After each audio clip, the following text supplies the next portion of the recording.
Asian Games silver medalist, chairman of the selection committee of All India Tennis Association, Dhyan Chand awardee, a coach who has helped legends of Indian tennis, my ex-coach. We welcome you, Nandan sir, on Aces and Masala.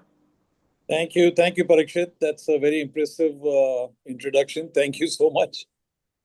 Hi, sir. We are delighted to have you. This time over a Zoom call. I think the last time the three of us were together was 9 years ago at the Junior Davis Cup in Australia. Yep. So welcome on Aces and Masala. Thank you. Thank you so much. So, sir, we'll jump right into it. Okay. Since you're the national selector, uh, we'd like to know what points do you consider, while choosing a team, and how much, is the influence of other members of the team, in selecting a team to other members of the panel, sorry, in Yeah. selecting a team. Yeah. Okay. So So, what points do you consider? yeah. So I guess we're really jumping right into it. Okay. Yeah. So I think when uh, when the AITA says that there is a team to be selected, they actually take the top 10 or 15 players that are in the country, whether it's men's and women's. And then the first step is that they ask all these players about their availability for the Davis Cup tie or the BJK Cup tie. The second step is they also ask all the players for their medical fitness. So once that is done, then I get a list of about, I don't know, maybe anywhere between 10 to 12 players that fit into that category. And then our job is to choose six, maybe seven players, five actual members of the team, and a couple of reserves, depending on the time, where we are playing, whether we're playing in India, whether we're playing for India. But for us, first of all, I think the most important thing, at least from the time that I have taken over as the chairman, is that every committee member has a say. So when we get a list from the AITA, all of us actually, everyone actually sends me an email to say that these are my choices, including me. There's Mustafa Ghaus, there's Sai Jayalakshmi, there's Balram Singh, and there's me. So the four selection committee members actually share our choices with each other, going before going into the meeting. The other people who are there normally on the meeting are the AITA Secretary General, the coach of the team, and the captain of the team. So, for example, if you have a Davis Cup, you would have Rohit Rajpal as the captain coming in. You would have Ashutosh Singh as the coach coming in. You would have Anil Dupar as the Secretary General. Anil's job essentially is to introduce the agenda, and then sit back and allow the committee to take their decisions. And I must say, in this case, I think Anil has been very fair. He doesn't interfere. The only time that he does interfere is when he says, no, you can't pick 8 players or you can't pick 9 players because the AITA can't afford blah, blah, blah, all of that. But he will not interfere with the actual selection of the team.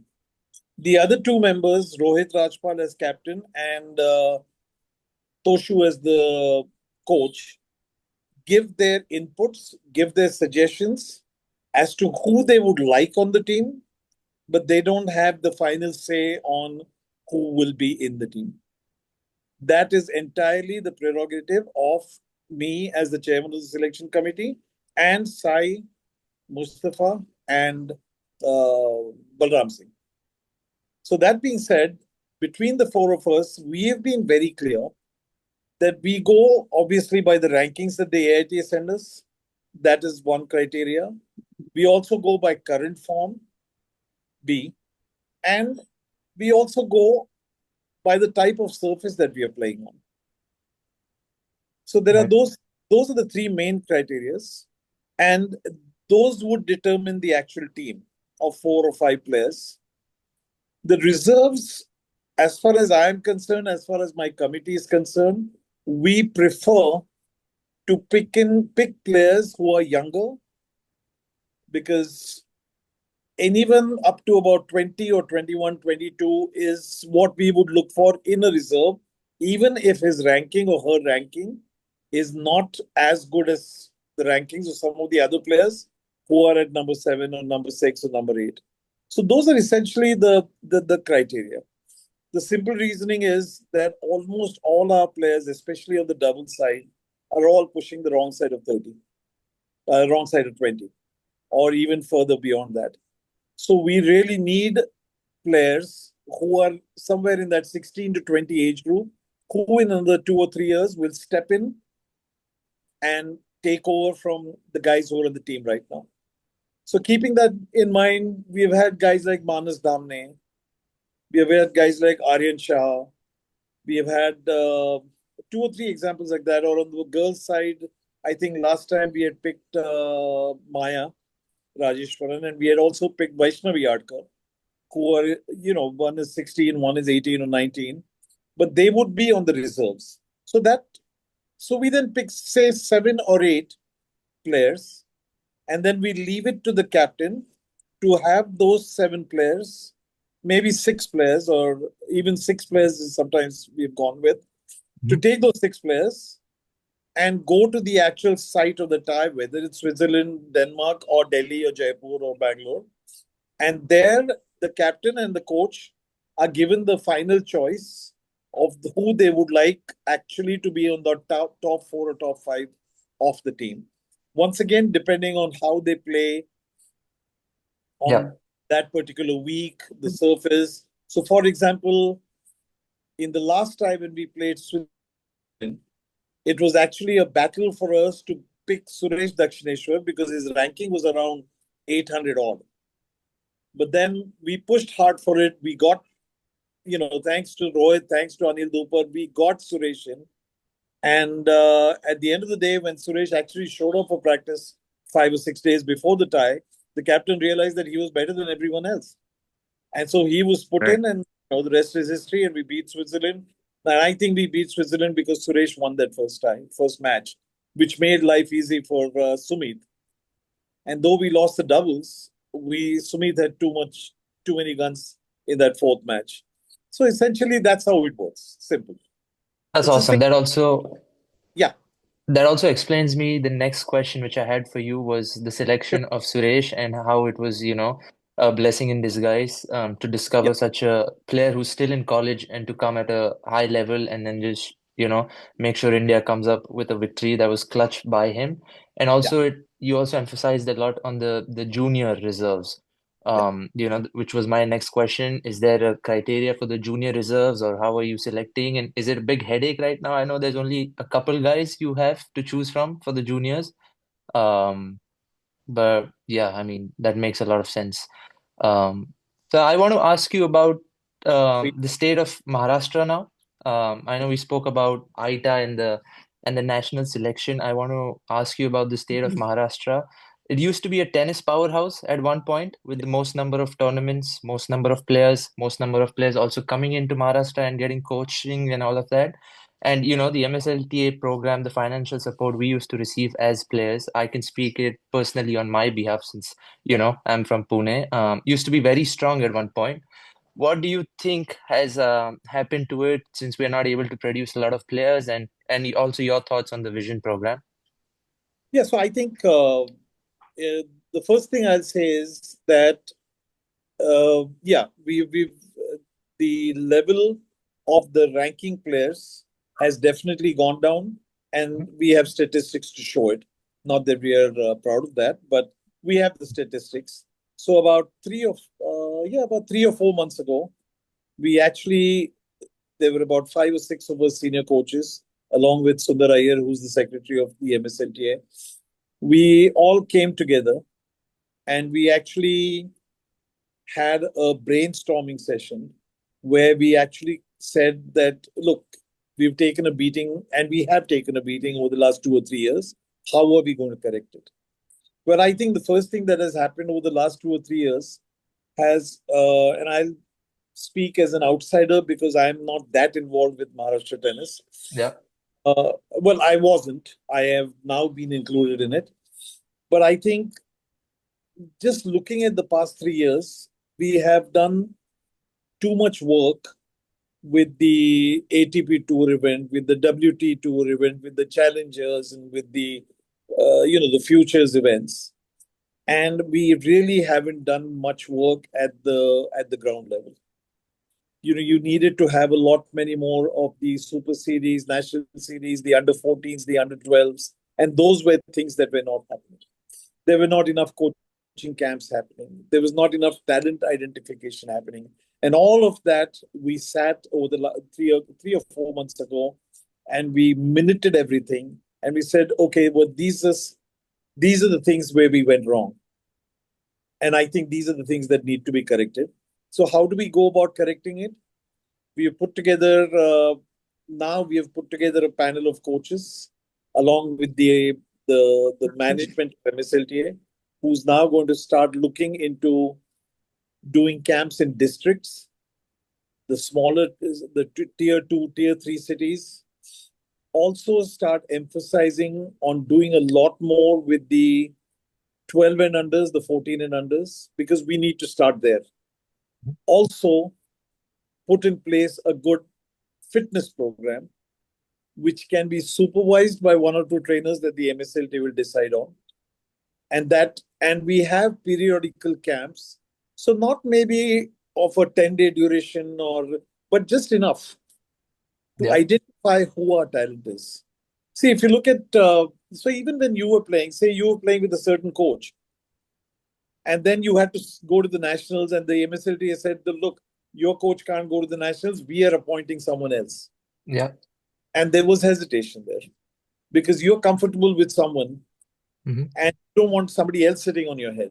The guy may be the coach in the world, but if you're not comfortable with him and you're comfortable with your coach, you're going into the national saying already that, look, I don't want to be there if this coach is there or that coach is there. I want my guy.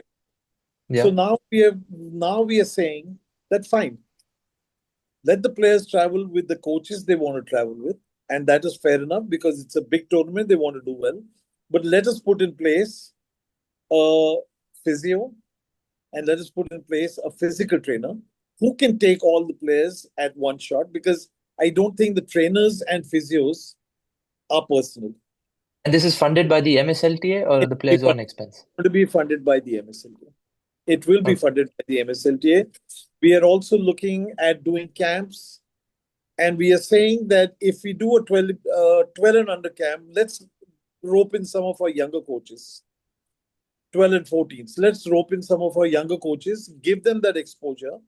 And some of the senior coaches like Hemant or me or whoever else it may be, we will actually go to the camp for a day.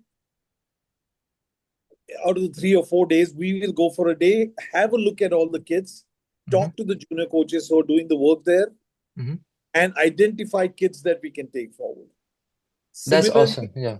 And every camp will have a certain format where there'll be some time dedicated to a fitness program. There'll be some time dedicated to a talk with the parents so that the parents are aware of what they're getting into. I mean, parents want results immediately. They don't have the patience. They see other players performing, and they say, why is my child not performing? All of us have been through all of that. So basically educate the parents as well. So each camp will have a format like that. The other area which has never ever been covered before, and that's why we are all doing well, including yourself, is doubles. We have, 8-10 guys in the top 200 now? And yet there's not a single camp ever held for doubles at the junior level. So that is something that we are putting together, not so much at the 12s and 14s, but definitely at the 16s and 18s, where we will also have specific doubles camps. So we could actually then turn around and say, look, I think these 4 or 5 guys are better in doubles, and let's focus on doubles for them. So all of that has been put together on paper. The format created. 2 camps have already been done. And I In fact, if I'm not wrong, once these rains are over, the next camp is actually going to be a doubles under 16 camp. So that's what's going on at the MSLT level now. So Okay. hopefully, maybe a year or 2 years down the road, we will start moving back up the rankings. It's not going to happen immediately because Yeah. there's a lot of states that have overtaken us, but we need to Yeah. claw our way back up to the top. And I think we will do it because I think we are all in it to get back to the top, whether it's the coaches, whether it's the administration. The players are, Yeah. of course, all their job is to work hard. So Of they are course. that, yeah. And the first one or two camps that I saw, the 12 and unders were brilliant. I mean, some of the kids were really good. So Yeah. I think there's no reason over the next 2 or 3 years why we shouldn't be climbing back to the top. Also, what do you think about, sir, the number of tournaments? I know you mentioned a lot about the grassroots level here, under 12s, Yeah. 14s. I want to get into the picture of having more tournaments, maybe, because at least when I was a junior, all my ITF points came from, playing a G3 in Pune, a B1 in Pune, and, a lot of NS and nationals in Maharashtra. So, Um, and what do you think could also be done at the men's and women's level? Because we have a lot of guys, like Vaishnavi, myself, Arjun, yeah. Rutuja. We can keep going on and on, but what do you think can be done for men's and women's here? I know you emphasized on the grassroots, so I don't want to go there again. No, no. What could But be done for us in terms of financial support and tournaments for us to, have a crack at it again? yeah. So the the financial support, unfortunately or fortunately, has to come from the parents, from corporate sponsors, or the state association, or the government. It cannot go anywhere beyond that. Mm-hmm. You know, and as far as corporate sponsorship is concerned, my personal opinion is that very difficult to get into that unless you can give something back in return. So we have Mr. Kishore Patil, who's done a lot for the doubles guys, and I think he's got a lot in return because suddenly he sees 8 or 10 guys in the top Yeah. 200. Mm-hmm. But unless we have somebody who's going to see 8 or 10 guys in the top 100 or top 200 in singles, we may not get that kind of corporate sponsorship. The only corporate sponsorship that is coming in is because I know somebody and he likes me, and I say, "Are, give me some money for tennis." But there Mm-hmm. is no proper professional uh, management service that is going out and saying, "Look, let us raise some money for the MSLT or the AITA on a professional basis."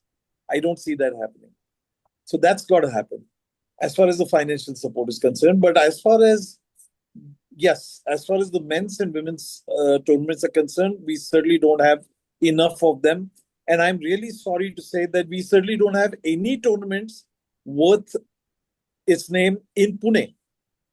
I mean, I think we are one of the biggest tennis centers. There are 5, 6 great tennis coaches, 5, 6 great tennis centers. And I Yeah, just give all of that. I don't think we have enough tournaments in Pune. I'm talking about the absolutely. I'm talking about the AITA ranking. You spoke about the NSSs. Yeah, I think what does Pune have? Pune has that one ladies the challenger, the ITF, yeah, grade at one, Deccan, yeah. and uh, and now I think they have a men's challenger at Balewadi. But beyond that, they really don't have much else by way of 19, 18-year-olds. They have to play those AITA men's and ladies at that age of 16, 17, so that 2 years ahead they can start looking at the futures and then go ahead to the challenge and so on and so forth. But that really is not enough happening in so many tennis centers. Even if between the 8 to 10 centers, you're suddenly looking at 25 plus tournaments, and it really is Absolutely, not yeah. that difficult. Yeah, So yeah. yeah, hopefully that will start happening. Hopefully, we've also the last 6 months. I mean, what it started raining in June, and as we speak, it's still raining outside in Pune. So Yeah, we've been hit badly by rain. So yeah, whatever happens has to happen from. Right. yeah. Yeah. Well, I really hope there is some vision program coming up in Assam soon. There hasn't been any since I've started playing tennis, I'd really love to see something come up in Assam as well. Assam and the Northeast, we are obviously capable of producing champions, but unfortunately, because of XYZ reasons, it's not. I haven't seen any changes in the association. Uh, So I actually, yeah, go ahead. yeah, no, go on, yeah. No, so I actually spoke to some people that I know in Assam, and I have actually offered. Uh, we are in the process of setting up a very big tennis center, about 50 or 60 kilometers from Pune. It's going to be a fully residential program, strength and conditioning. It's got badminton, table tennis, tennis, paddle, pickle, squash, athletics, swimming, the works, and everything is going to be state of the art. So I have Mhm. actually offered. I spoke to some people in the Assam Federation, and I said, if you have some kids that want to be training here, we can now offer the entire gamut of right from lodging, boarding to the tennis, the fitness, the mental training, everything. So that's something that could be a Okay, start. And then maybe we could take it to Assam and do something there. But Parikshit, right. I also feel that uh, somewhere for younger kids to become tennis players, they need an icon to look up to. So I think when we had Sania and then we had Leander and we had Mahesh and now we have Ron, I think a lot of kids took up to tennis, especially a lot of girls took up to tennis when those three were in the top 10, top 15 in the world, or the top two or three players in the world. When they were up there, Yeah, we actually had a huge boom. And that's what we need. So similarly in Assam, you need somebody like you to come forward and have the nation see, have the state see. Hey, here's a guy who's reached the top 200, top 300 in doubles, so on and so forth. There were a lot of. I remember.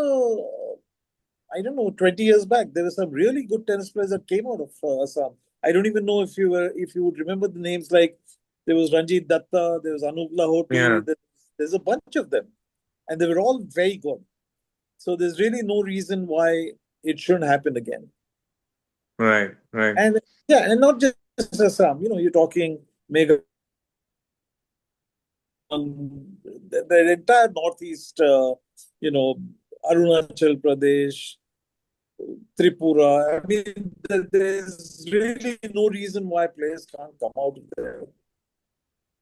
right. So since you've talked about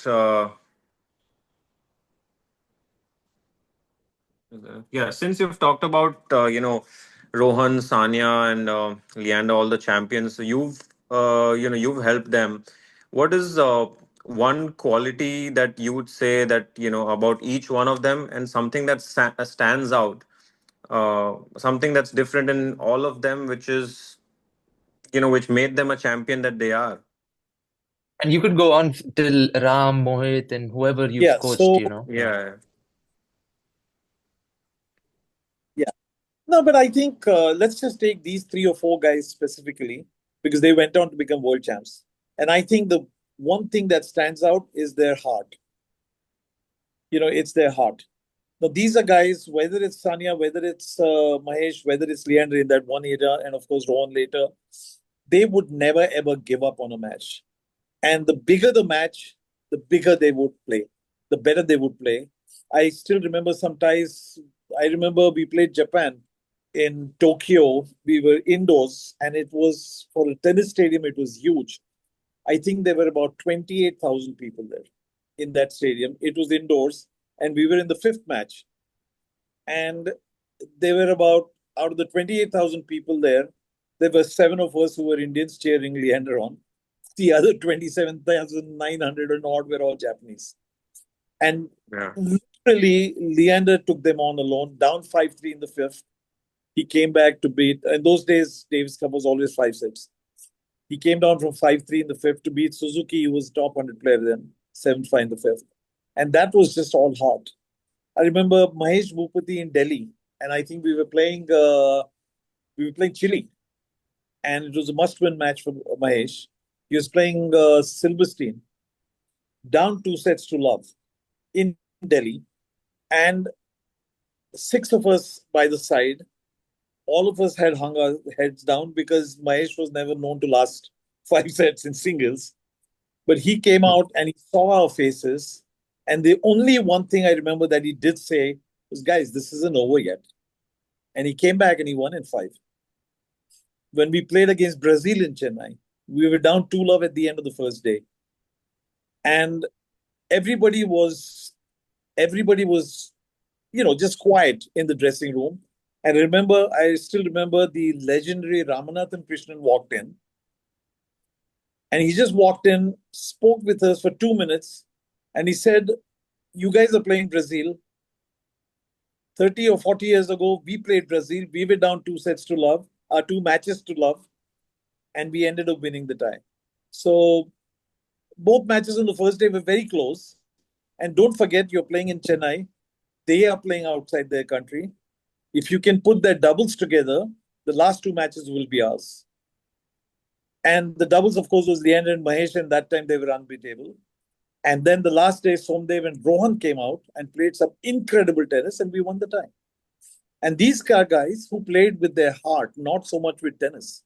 I mean, if you look at Leander, for example, and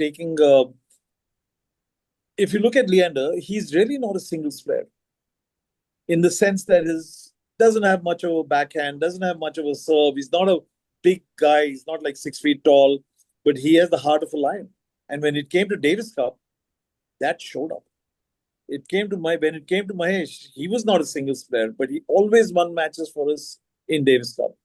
If you look at Sania, I've traveled with Sania from the time that she was 15, 16-year-olds, and we used to take these teams to Europe. I've seen her since then. The closer the match, the closer Sania will hit to the lines.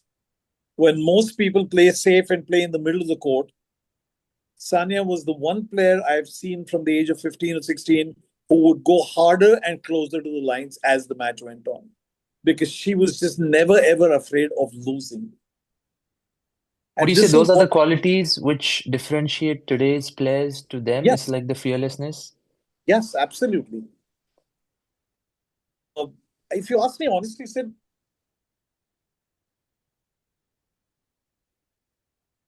or whatever it is, but I think the emphasis is too much on rankings. The emphasis is too much on winning, not losing. And somewhere that process of getting to the win is lost. Yeah.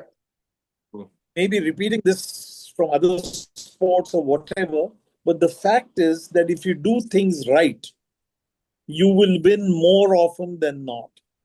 Yeah. But the bottom line is, the moment your focus goes to winning, you end up doing things wrong. And you start compromising on the game, on your strategy, on your tactics, and you end up getting a result that you don't want to get. So I always tell the kids, I always tell the parents that, look, don't worry about your wins when you're 12, 13, 14. If you get your processes right in those years, then they stay with you, they become a habit and they stay with you. And that helps you win in your later, junior under 18s, or even the men's or the ladies after that. And I think that is what everyone needs to emphasize to their students. Think about doing things correctly. Yeah. That's just my next follow-up question. It's not a question, it's actually a fan question now. We had one person ask you this question. She goes, do you think champions are made more by great coaching or by athletes' own mindset? If you had to put in a ratio, how would you divide it?